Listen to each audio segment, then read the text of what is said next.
प्रश्नावली 13.3 का प्रश्न नंबर 3 दिया है। यह ज्ञात है कि एक महाविद्यालय के छात्रों में से 60% छात्रावास में रहते हैं। जो 60% विद्यार्थी है वो कहाँ रहते हैं? छात्रावास में। तो एक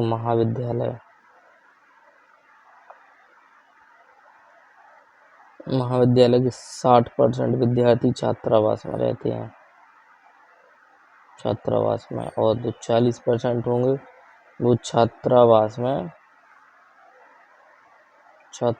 में नहीं रहते हैं। ठीक है, नहीं रहते, और 40% छात्रावास में नहीं रहते हैं। पूर्ववर्ती वर्ष के परिणाम सूचित करते हैं कि छात्रावास में रहने वाले छात्रों में से 30%, छात्रावास में रहने वालों में से 30% और छात्रावास में न रहने वाले छात्रों में से 20% छात्रों ने ए ग्रेड लिया। वर्ष के अंत में महाविद्यालय के एक छात्र को अध्यक्ष चुना गया और यह पाया गया कि उसे ए ग्रेड मिला है। इस बात की क्या प्रायिकता है कि वह छात्रावास में रहने वाला है? तो दो घटना है, ये तो हमें दी है, यह पाया गया कि उसे ए ग्रेड मिला, तो ये घटना ए हो गई है। घटना ए जो हमें ज्ञात है उसको घटना ए मान दे। घटना ए, छात्र को ए ग्रेड मिला, छात्र को ए ग्रेड मिला, ये घटना ए है। और घटना E1, घटना E1 मान लेंगे कि छात्र छात्रावास में रहता था, छात्र छात्रावास में रहता था,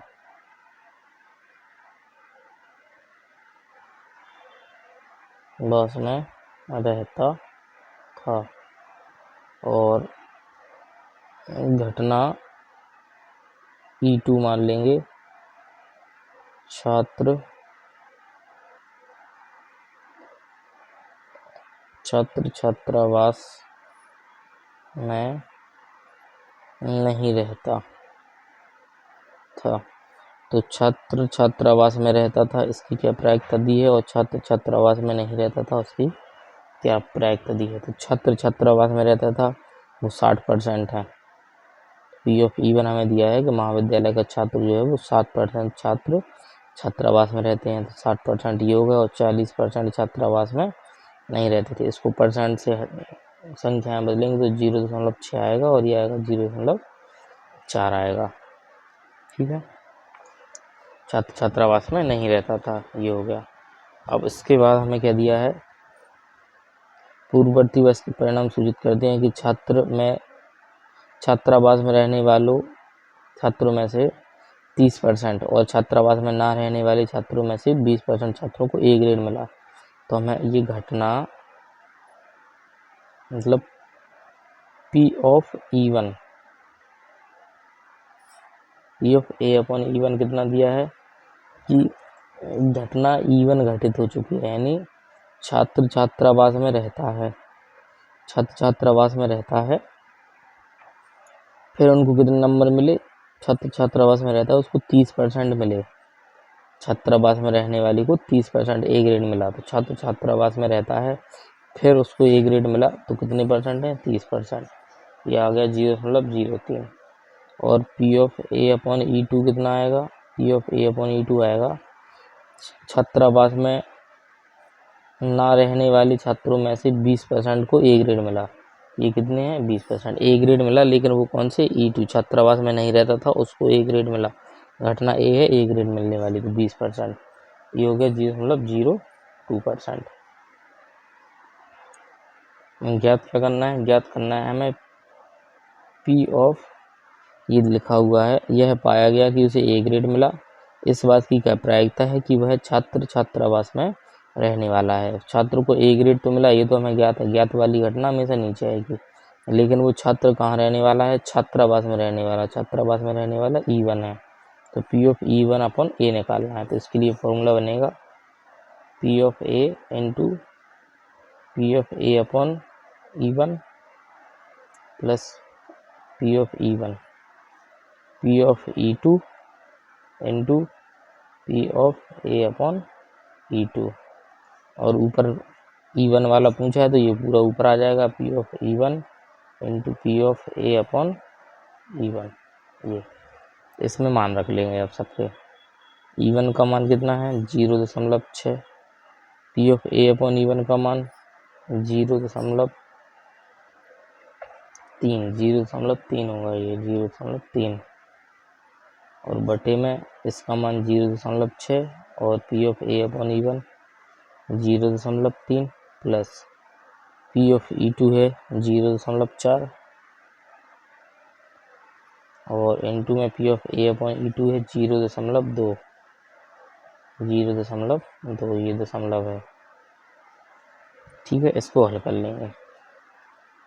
तो इसको हल करेंगे तो 0. कितना हो जाएगा 18, 18 और नीचे 0.18 और 0.4 दूनी 8, तो 0.08 होगा, क्योंकि एक अंक बाद इसमें है, एक अंक बाद इसमें, तो 0.08 हो गया ये। अब इसको हल करेंगे तो हल करने के बाद हमें प्राप्त होगा 9/13, ये इसका आंसर हो जाएगा प्रश्न नंबर 3 का। प्रश्न नंबर 4 दिया है, एक बहुविकल्पीय प्रश्न का उत्तर देने में एक विद्यार्थी या तो प्रश्न का उत्तर जानता है या वह अनुमान लगाता है। तो दो घटनाएं हो गई हैं E1 जो घटना होगी उसमें हो जाएगा विद्यार्थी प्रश्न का उत्तर जानता है,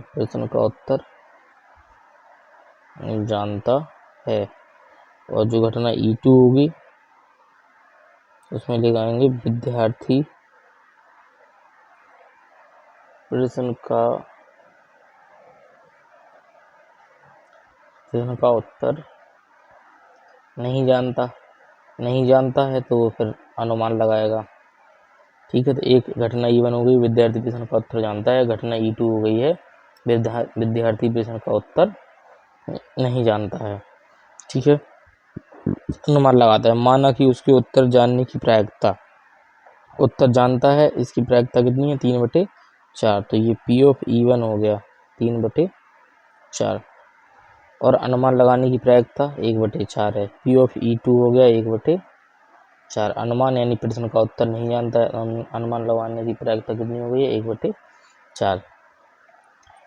मान लें कि छात्र के प्रश्न के उत्तर का अनुमान लगाने पर सही उत्तर देने की प्रायिकता 1/4 है, तो इस बात की क्या प्रायिकता है कि छात्र प्रश्न का उत्तर जानता है यदि यह ज्ञात है कि उसने सही उत्तर दिया।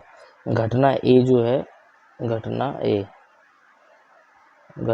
ए जो हो गई है, प्रश्न का उत्तर विद्यार्थी ने सही उत्तर दिया है, विद्यार्थी ने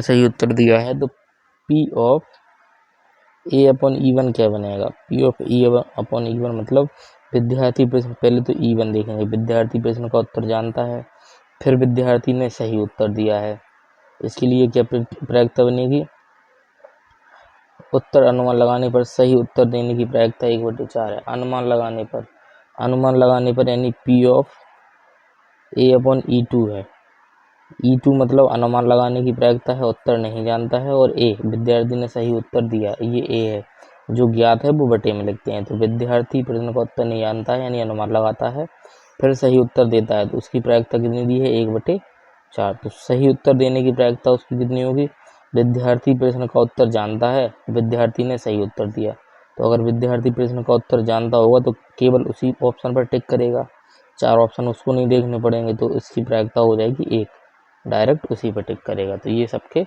मान आ गए हैं।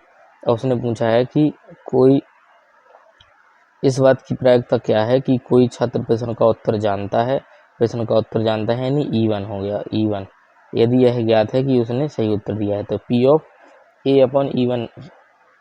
E1 अपॉन ए निकालना है हमें, P ऑफ E1 अपॉन ए ज्ञात करना है।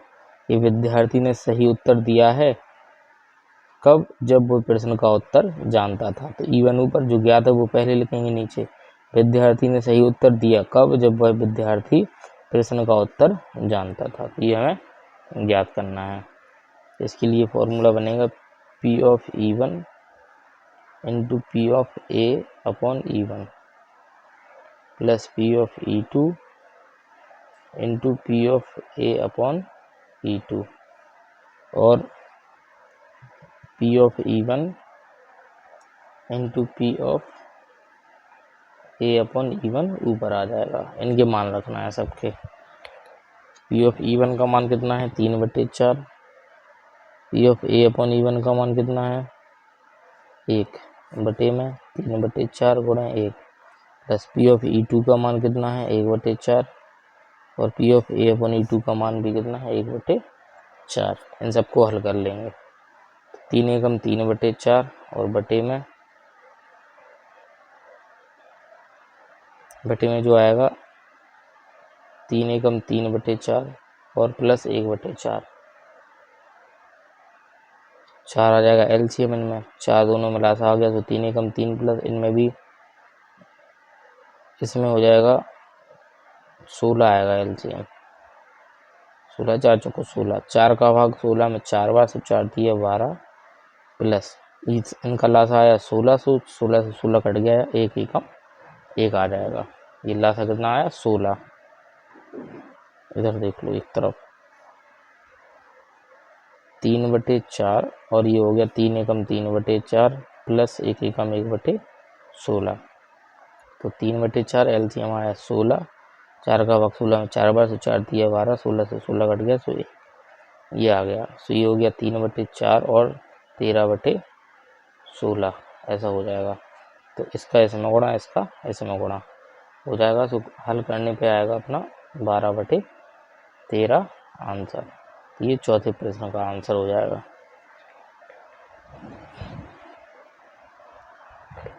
प्रश्न 5 दिया है, किसी विशेष रोग के सही निदान के लिए रक्त की जांच 99% असरदार है जब वास्तव में रोगी रोग से ग्रस्त हो।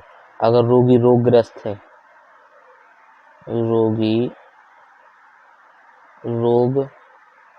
रोगग्रस्त है, अगर रोगी रोगग्रस्त है तो 99% सही जांच देता है, सही रिपोर्ट मिलती है, 99% असरदार है। तो 99% इसकी क्या होगी, सही जांच होगी। और वो क्या करता है 1% जो है वो गलत जांच देता है, 1% गलत रिपोर्ट देता है। ठीक है, अगर रोगी रोग से ग्रस्त है तब। और किंतु 0.5% बार किसी स्वस्थ व्यक्ति को रक्त जांच करने पर निदान गलत रिपोर्ट देता है। अगर व्यक्ति स्वस्थ है, स्वस्थ व्यक्ति जांच कराने जाता है तो 0.5% वो क्या है कि गलत रिपोर्ट दे देता है, 0.5% गलत। तो बाकी जो 99.5% है वो सही देता होगा। सही का मतलब कि अगर व्यक्ति स्वस्थ है तो वो स्वस्थ ही बताएगा, गलत नहीं बताएगा, रोगी नहीं बता देगा। ठीक है, तो ये होगा स्वस्थ व्यक्ति के लिए ये दिया। अब आगे बोला है रिपोर्ट देता है, यानी व्यक्ति को रोग से ग्रस्त बतलाता है। 0.5% ऐसा होता है कि वो गलत रिपोर्ट दे देता है, स्वस्थ व्यक्ति है लेकिन उसको बीमार बता देता है, ऐसा हुआ। यदि किसी जन समुदाय में 0.1% लोग उस रोग से ग्रस्त हैं, रोग से ग्रस्त कितने हैं 0.1%, तो ये रोगग्रस्त होगा 0.1% व्यक्ति। तो स्वस्थ कितने हैं 99.9% व्यक्ति स्वस्थ हैं, ये दिया है। 0.1% रोग से ग्रस्त हैं और स्वस्थ कितने होंगे 99.9% उस रोग से ग्रस्त हैं। तो क्या प्रायिकता है कि कोई अध्यक्ष चुना गया व्यक्ति उस रोग से ग्रस्त होगा, अध्यक्ष चुना गया व्यक्ति उस रोग से ग्रस्त होगा। उसके रक्त की जांच में यह बताया जाता है कि उसे यह रोग है। तो ये घटना मिली है कि रक्त की जांच में व्यक्ति रोगग्रस्त पाया गया, यह ज्ञात है, लिखा है ना। यदि उसके रक्त की जांच में यह बताया जाता है कि उसे यह रोग है तो घटना ए दी है। घटना ए, रक्त की जांच में व्यक्ति रोगग्रस्त पाया गया, ये घटना ये दी है। घटना E1, घटना E1 दी है कि व्यक्ति रोगग्रस्त है, व्यक्ति ग्रस्त है। और घटना E2,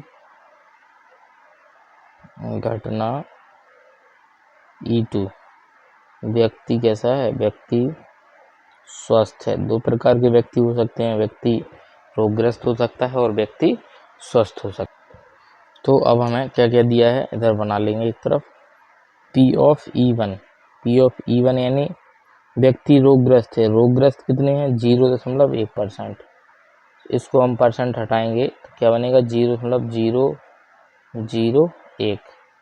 और P ऑफ E2 कितना दिया है, स्वस्थ व्यक्ति कितने हैं 99.9। P ऑफ E2 है व्यक्ति स्वस्थ है, वो कितने हैं 99.9, इसको बदल देंगे तो 0.999 आ जाएगा। अब P ऑफ A/E1 निकालना है और P ऑफ A/E2 ज्ञात करना है। E1 का मतलब पहले E1 देखेंगे, व्यक्ति रोगग्रस्त है, फिर A क्या है, रक्त की जांच में व्यक्ति रोगग्रस्त पाया गया। जब E व्यक्ति रोगी है और रक्त की जांच में व्यक्ति रोगग्रस्त पाया गया, यानी उसने सही रिपोर्ट दी है, उस सही रिपोर्ट देने की प्रायिकता कितनी है 99%।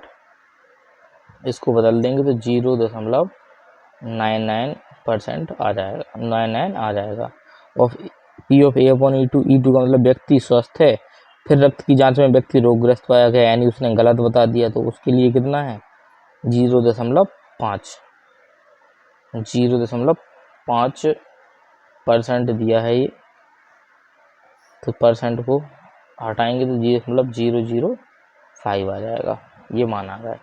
अब फॉर्मूला क्या बनेगा, उसने पूछा है कि यदि उसकी रक्त की जांच में यह बताया जाता है कि उसे यह रोग है, प्रायिकता का ऊंची है, तो क्या प्रायिकता है कि कोई अध्यक्ष चुना गया व्यक्ति उस रोग से ग्रस्त है।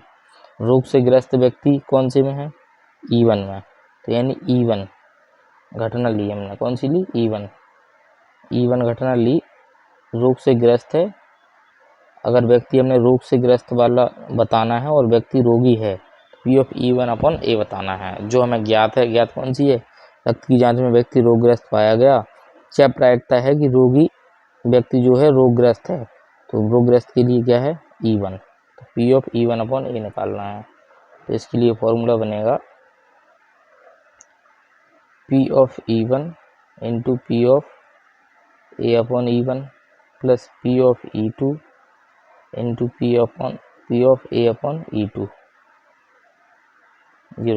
ये बन जाएगा। और ऊपर आ जाएगा P of E1 into P of A/E2। ठीक है, अब इन सब के हमें क्या करना है, मान रखना है। इन सब के मान रख लेंगे, मान जो हमें दिए हैं। तो P ऑफ E1/A ज्ञात करने के लिए हमें देखो मान, इसमें मान जो दिए हैं P ऑफ E1 का मान दिया है हमें 0.01001 गुणा P ऑफ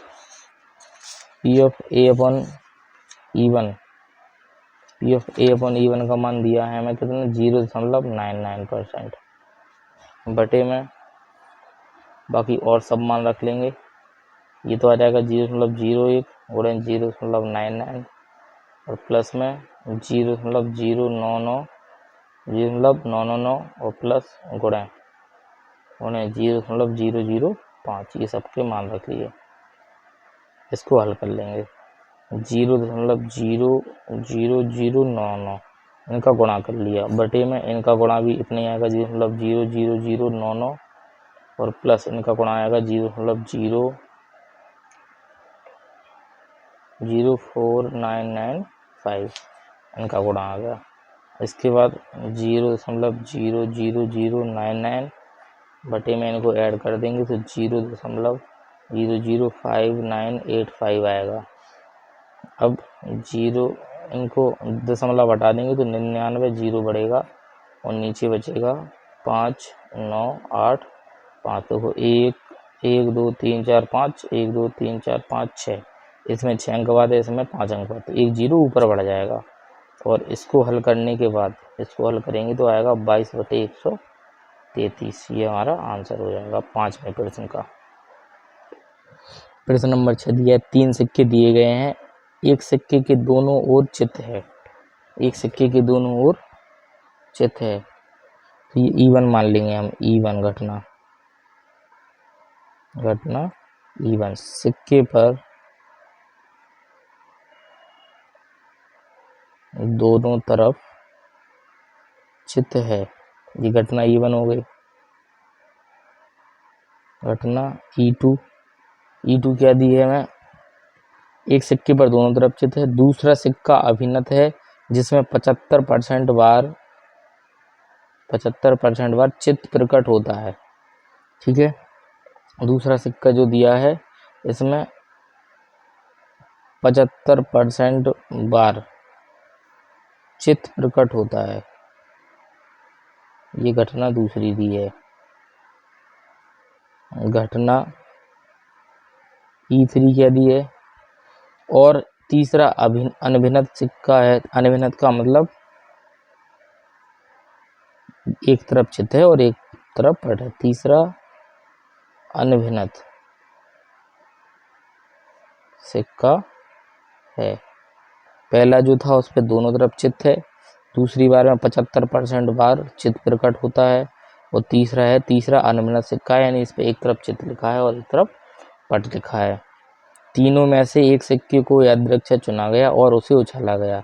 यदि सिक्के पर चित्त प्रकट हो तो क्या प्रायिकता है कि वह दोनों चित्त वाला सिक्का है। यह ज्ञात है हमें कि दोनों चित्त वाला सिक्का है। ये घटना ए हो गई है। घटना ए ये दी है, सिक्के पर चित्त प्रकट हुआ, चित्त प्रकट हो। यदि सिक्के पर चित्त प्रकट हो, ये हमें दिया है, यदि सिक्के पर चित्त प्रकट हो तो क्या प्रायिकता है कि वह दोनों चित्त वाला सिक्का है, यह हमें ज्ञात करना है। यानी हमें दोनों चित्त वाला सिक्का कौन सी में है, E1 में है, तो हमें यानी कि P/E1/A ज्ञात करना है। इसमें दोनों चित्त वाला सिक्का ये है और A हमें ज्ञात है कि सिक्के पर चित्त प्रकट हो, घटना ए मान ली, तो A प्रकट ये हमें ज्ञात है और दोनों ये वाला हमें प्रायिकता बतानी है। ठीक है, तो P/E1 क्या दिया, P/E1 हमें दिया है, सिक्के के दोनों ओर चित्त है। जब सिक्के के दोनों ओर चित्त है, पहले तो ये देखो सिक्के कितने हैं, 1 2 3, तो 3 में से एक सिक्का चुना तो 1/3 आएगी। P/E2 ये भी दूसरा सिक्का चुना 3 में से, तो ये भी 1/3 आएगी। P/E3 ये भी 3 सिक्के में से एक तीसरा सिक्का चुना तो इसकी भी प्रायिकता कितनी आएगी, 1/3। P/E1 क्या दिया है, A/E1 का मतलब कि पहला सिक्का चुना हमने, कौन सा, सिक्के पर दोनों तरफ चित्त है, फिर चित्त आने की प्रायिकता क्या है, तब दोनों ही तरफ चित्त छपा है और चित्त आने की प्रायिकता कितनी होगी, 1 होगी, इसमें 1 आ जाएगा। ठीक है,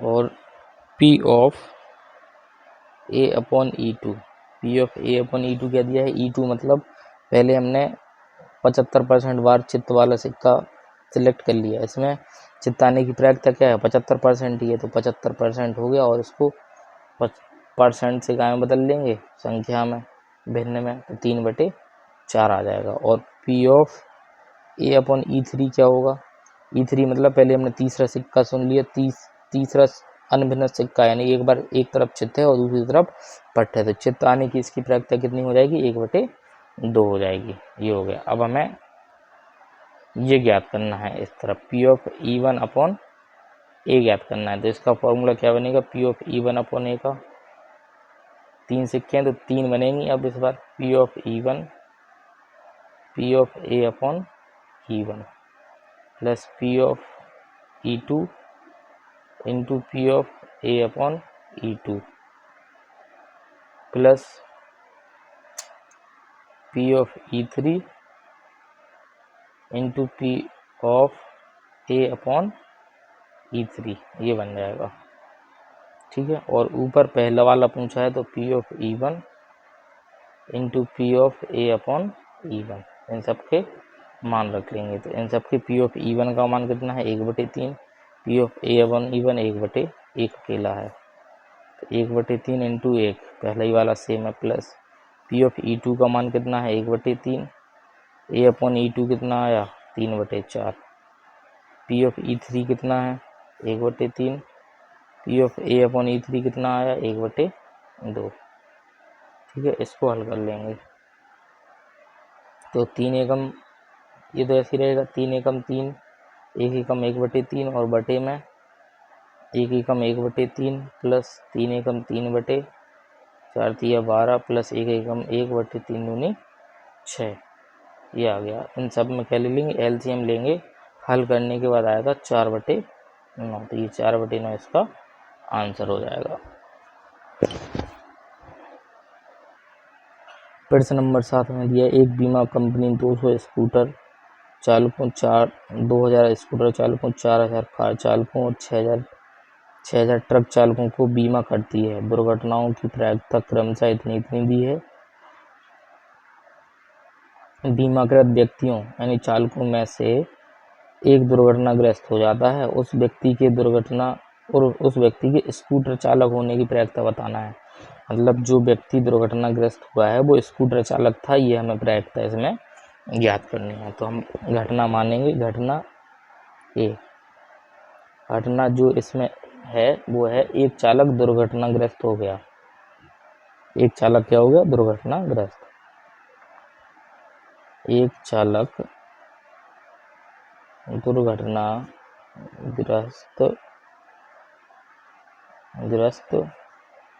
हो गया। ठीक है, एक चालक दुर्घटनाग्रस्त हो गया। घटना E1 है कि वह जो दुर्घटनाग्रस्त हुआ है वह स्कूटर चालक था, व्यक्ति स्कूटर चालक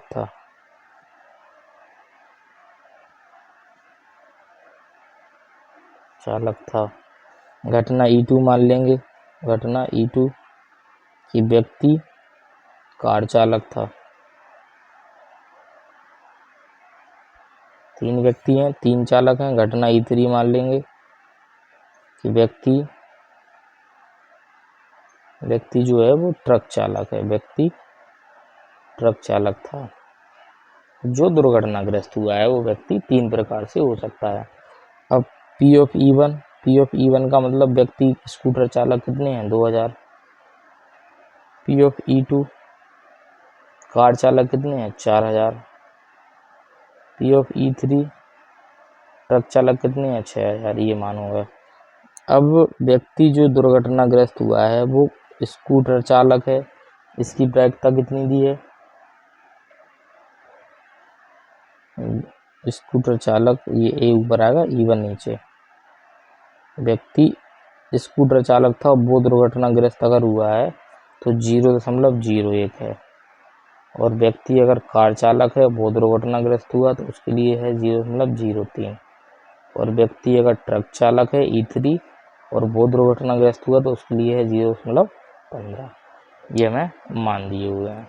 तो हमसे पूछा क्या है, पूछा ये है उस व्यक्ति के स्कूटर चालक होने की प्रायिकता क्या है। यदि व्यक्ति दुर्घटनाग्रस्त हो गया तो फिर वो स्कूटर चालक है यानी E1 है, उसकी क्या प्रायिकता है। तो इसके लिए 3 व्यक्ति दिए हैं, तीनों का फॉर्मूला लग जाएगा P of E1 into P of A/E1 plus P of E2 into P of A/E2 into P of plus P of E3 into P of A/E3, और पहले वाले के लिए पूछिए P of E1 into P of A/E1, ये प्रायिकता हमें बतानी है। सबके मान रख लेंगे।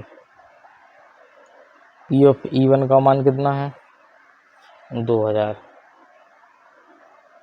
ये इसका मान रख लिया 2000 बटे में जो इसमें क्या हो गया, इसमें E1 व्यक्ति स्कूटर चालक था उसकी प्रायिकता, लेकिन कुल में से अगर स्कूटर चालक सिलेक्ट किया तो कुल मान नीचे आना चाहिए था। 4 2 6 और 6 और 6 12,000 इसके नीचे भी आएगा। कुल में से ये चुना और कुल में से ये चुना और कुल में से ये चुना, इनके नीचे ये आना चाहिए था। ठीक है, तो इसके लिए हो गई है 2000/12,000 गुणे P of A upon E1 कितना दिया है 0.01 बटे में 2000 12,000 0.01 प्लस 4,000 12,000 और कितना दिया P of A upon E2 का मान 0.03 प्लस 6,000/12,000 और ये कितना दिया है पी ऑफ ए, क्या लग गया ये P of A upon E3 बराबर हमें दिया था 0.15, ये रखना है, इधर आ जाएगा 0.15 ऐसा मान, ये आ गया सब मान। तो 1 2 3 1 2 3 सब में 0 कटेंगे, 2 एकम 2 2 6 12, तो 1/6 गुणे 0.01 और बटे में 1/6 गुणे 0.01 प्लस इधर 4 एकम 4 4 तिया 12, 1/3 गुणे 0.03 6 एकम 6 6 दूनी 12 गुणे 0.15, ये आ गया। अब इसको हल कर लेंगे तो ऊपर हो जाएगा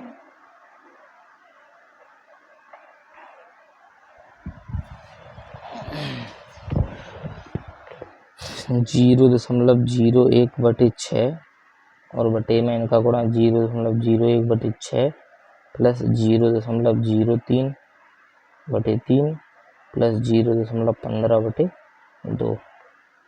ठीक है, 0.01 बटे में एलसीएम कितना आएगा इन सबका 6, एलसीएम 6 आ गया, 6 का तो 6 से 6 कट गया 0.01, 3 का भाग 2 बार जाएगा, 2 का गुणा होगा 0.06, 2 का भाग जाएगा 3 बार, 15 3 45, ये आ जाएंगे।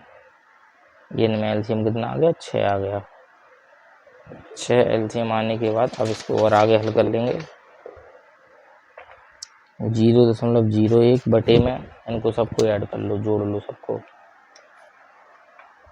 तो 0.01 0.06 और 0.45 कितने हो गए 12 की 2 हाथ से ले 0.52 जोड़ने के बाद इतना हो गया 0.52, दशमलव से दशमलव हट जाएगा तो 1/52 क्या आ जाएगा आंसर। तो ये इसका प्रश्न नंबर 7 का आंसर हो गया।